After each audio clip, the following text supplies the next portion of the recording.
पाल्पाको तानसेन नजिक कालीगण्डकी नदीको नीलो धारामाथि उठेको एउटा सुन्दर चट्टानमा बसेको रानी महल आज नेपालकै सबैभन्दा भावनात्मक र ऐतिहासिक दरबारहरूमध्ये एक मानिन्छ।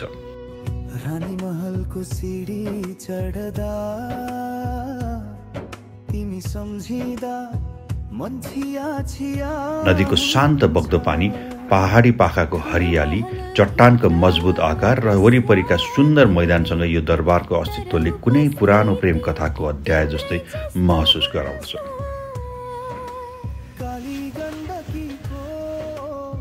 धेरैजसो मानिसले रानी महललाई नेपालको ताजमहल भनेर बुझ्छन्, तर यसका पछाडिको कथा सुन्दा यो उपमा एकदमै उपयुक्त लाग्छ। रानी महलको निर्माण सन् 1893 तिर सुरु भएको मानिन्छ र करिब 1896 तिर पूरा भएको इतिहासमा भेटिन्छ। यो दरबार पाल्पाका गभर्नर खड्ग शमशेर जङ्गबहादुर राणाले आफ्नी प्रिय पत्नी तेजकुमारी देवीको सम्झनामा बनाएका थिए। आफूले अत्यन्त माया गरेको मान्छे अचानक गुमाउँदा मनको खालीपन र पीडालाई स्मृतिमा बदल्न उनले प्रकृतिको गर्भमा बसेको शान्त र सुन्दर ठाउँ रोजे। यही शान्तिको खोजीले रानी महलको जन्म गरायो। उनले यो ठाउँ यसकारण छाने कि यहाँ काली गण्डकीको नदी स्थिर र विशाल स्वरूपमा बगिरहेको छ। नदीको आवाज मनको सबै पीडा बुझिदिने जस्तो लाग्दछ। वरिपरि मान्छे कम बस्छन्, चट्टानको फाउन्डेसन बलियो छ र प्रकृतिले मानौ यस स्थानलाई नै एउटा प्रेम स्मारक बनाउने सङ्केत दिएको जस्तो भान हुन्छ। दरबार निर्माण समाप्त भएपछि केही समयसम्म खड्ग शमशेरले यहाँबाट आफ्नो प्रशासन चलाउँथे, तर पछि नेपालमा राजनीतिक परिवर्तन आएपछि उनी भारततिर गएपछि रानी महल खाली हुँदै गयो।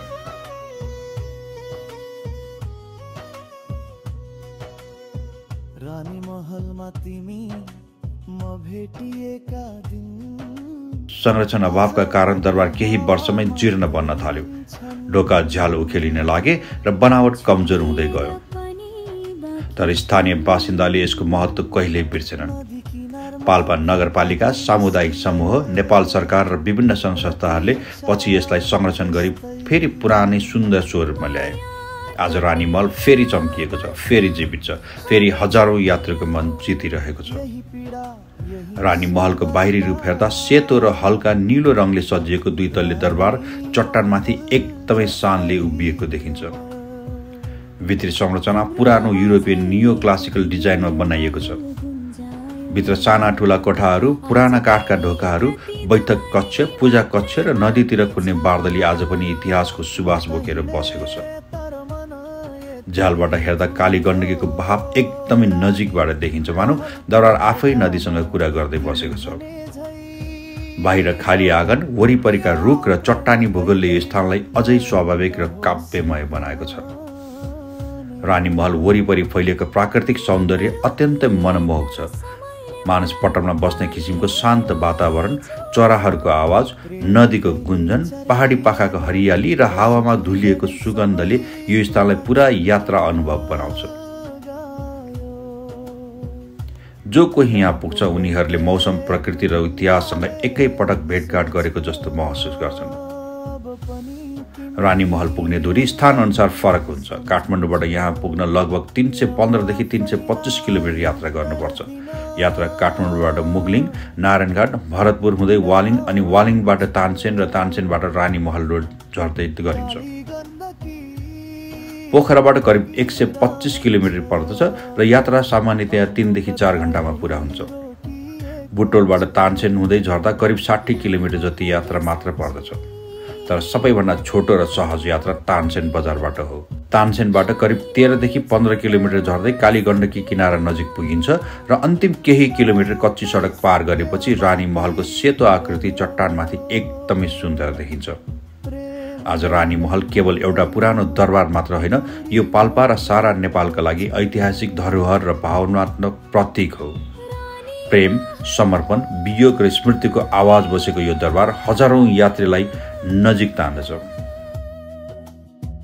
आज पनि हाम्रो प्रतीक्षा गरिरहेको छ, तर हामी फर्कन नसक्ने समयलाई छुने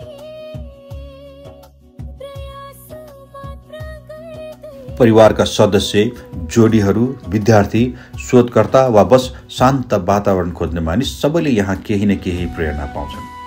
नदीको किनारमा बसेको इतिहास सम्झँदा मन शान्त हुन्छ। दरबारको ढोका झ्याल छुनु मात्रै पनि मानौ समयलाई चिहानबाट उठाएर अहिलेको क्षणमा ल्याए जस्तो हुन्छ।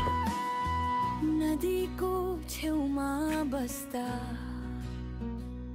तिम्रो यादले छुन आयो, रानी महलको अङ्गनमा मेरो मन फेरि रुन आयो। काली गण्डकीले बगाएर सबै पिरा बगिदेऊ, रानी महलको कागज जस्तै पुरानो कथा भुलिदेऊ। अन्त्यमा रानी महल एक पटक मात्र होइन, जीवनमा धेरै पटक हेर्न योग्य स्थान हो।